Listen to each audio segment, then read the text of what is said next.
Paper 2 is shorter somehow, as far as the number of tasks are Okay. the number of tasks is concerned, but it's still yeah. The same. But it's still, I mean, like the length is 90 minutes as well. Same length, Okay. yes. Same duration, yeah.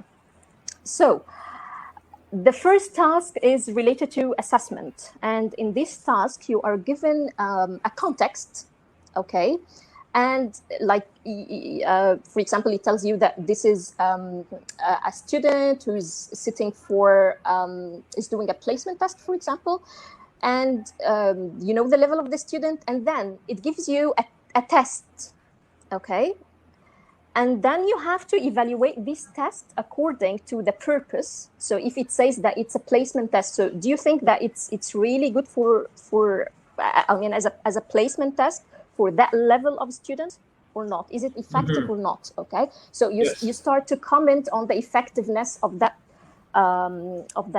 test Placement according to the stated purpose and according to the context, yes, to the learners themselves. And again, you have to mention good points and some weaknesses. And this tests your understanding of different concepts of assessment, like different types of tests, like some concepts like validity, reliability, backwash effects, and stuff like this, things that are related to assessment. Yes. And this is worth 18 marks. Okay. And then you move to task 2 of paper 2. And again, this is one of the most challenging tasks. It's worth 42 marks. And you get an extract from a course book, like a lesson from a course book, okay, a page or two from a course book. And then you are asked to comment on the purpose of a certain task, okay. So, for example, is this task like a kind of a lead-in just to get students interested and warm them up and probably activate the schemata, or is it a controlled practice? Okay, so what exactly the purpose of this task is. And then in the second section, you comment on the rest of the tasks in relation to one another. Okay, so how do they build on one another? And so the first one was activating schemata. Okay, what's the purpose of the second one? How does it relate to the first one? And so on. And then the last part, we are still talking here about task 2. So the last part of task 2 is about the assumptions. It's about the assumptions underlying the design of this lesson. Okay, so for example, what's the assumption behind having a guided discovery task?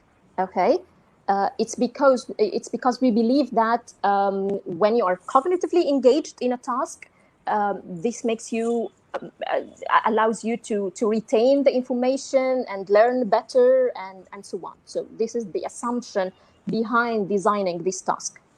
Okay, so you comment on some assumptions, and actually this assumption question is usually trainees find it very challenging. Okay. Yeah, and I would then say so. Finally, we move to the last task. And it's about teaching beliefs. Okay, so you're given a statement, like for example, you should correct a student's mistakes on the spot. Okay, this is a belief. And then some people agree and some people might disagree. It could be good for, I mean, in a certain context, could have some disadvantages in another context. So you start commenting on this belief, okay, for and against. You either defend it or you mention why you don't believe it's a good idea, and so on. And then you write about 15 points on this belief. So yeah, this is the end of task 2, and this is the end of the exam. Right, finally, okay. And both of them are the same. Yeah, it's quite tough, I have to say.